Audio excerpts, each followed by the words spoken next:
മാന്യപ്രേക്ഷകർക്ക് നമസ്കാരം. നമ്മുടെ രാജ്യം പഹൽഗാം ഭീകരാക്രമണം നടത്തിയവർക്ക് നേരെ, ഇസ്ലാമിസ്റ്റ് ഭീകരവാദികൾക്ക് നേരെ, പാകിസ്ഥാന് നേരെ ശക്തമായിട്ടുള്ള ഒരു തിരിച്ചടി കൊടുത്ത് മണിക്കൂറുകൾ പിന്നിടുമ്പോഴേക്ക് നമ്മുടെ കേരളത്തിൽ നിന്ന്, സിനിമാ മേഖലയിൽ നിന്ന് ഒരു നടി പരസ്യമായിട്ട് നമ്മുടെ സൈനിക നീക്കത്തെ എതിർത്തുകൊണ്ട് രംഗത്ത് എത്തിയിട്ടുണ്ട്. വല്ല സൂചനയും കിട്ടിയോ? ഇല്ല, ഏതോ തന്തയില്ലാത്തവനാണെന്നറിയാം.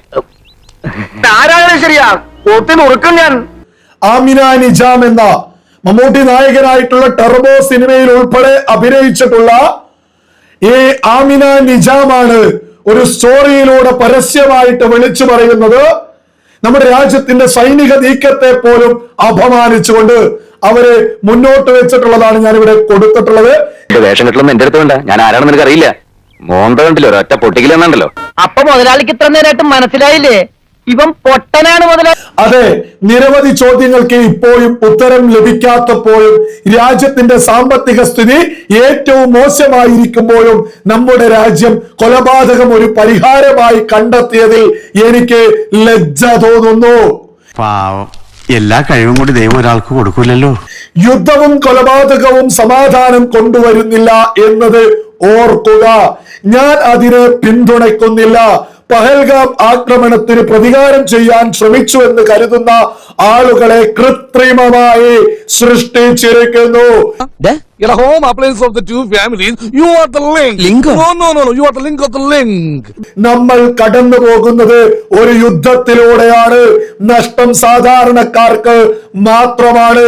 ഞാൻ ജനങ്ങളുടെ ക്ഷേമത്തിനായി ചിന്തിക്കുന്ന ഒരു ഇന്ത്യക്കാരിയാണ്. ഈഗോക്ക് മുറിവേൽക്കുമ്പോൾ മാത്രം സംസാരിക്കുന്ന ആളല്ല. എന്നിട്ട് എന്തുണ്ടായാലും എന്നോട് പറഞ്ഞില്ല. പറയാനുള്ളതൊക്കെ പറഞ്ഞിട്ട് കുറച്ച് താഴേക്ക് വന്നിട്ട് ഞാൻ ഇന്ത്യക്കാരിയാണ് എന്ന് എഴുതി വെച്ചതിൽ ഒരു കാര്യം മനസ്സിലായി, ഇന്ത്യക്കാരി തന്നെയാണ് എന്നുള്ളത്. വെറുതെ കണഗുണാന്ന് പറഞ്ഞിട്ട് എന്താ കാര്യം? കാശ്മീർ പാകിസ്ഥാൻ കൊടുത്ത ആ പ്രശ്നം തീർന്നില്ലേ? എന്നൊരു അവസ്ഥയാ. മലയാള സിനിമയിലെ ഒരു നടിയാണ് ഈ ആമിന നിജാം എന്ന് പറയുന്നത്. ഈ ആമിനയൊക്കെ എങ്ങനെയാണ് നമ്മുടെ രാജ്യത്ത് നിന്നുകൊണ്ട് നമ്മുടെ രാജ്യത്തെ സൈനിക നീക്കത്തെ അപമാനിച്ചുകൊണ്ട് ഇങ്ങനെ രംഗത്ത് വരുന്നത്? എനിക്കറിയില്ല. എന്നിട്ട് അതിനുശേഷം എഴുതിയിട്ടുണ്ട്, ഒരു ക്ഷമപറച്ചിലുണ്ട്, ഞാൻ അതും കൂടി ഒന്ന് വായിച്ചു കേൾപ്പിക്കാം. പാക് പൗരന്മാരെ കൊല്ലുന്നതിനെ കുറിച്ചൊരു അഭിഭാഷകൻ പറഞ്ഞ ഒരു കഥ ഞാൻ പോസ്റ്റ് ചെയ്തിരുന്നു. പക്ഷേ ആക്രമണത്തിൽ ഒരു സാധാരണക്കാരനും ഉൾപ്പെട്ടിട്ടില്ലെന്ന് ഔദ്യോഗിക വിശദീകരണം ലഭിച്ചയുടനെ ഞാൻ ആ കഥ പിൻവലിച്ചു. അതിന് ഞാൻ ക്ഷമ ചോദിക്കുന്നു. എങ്ങനെ ഇരിക്കണം?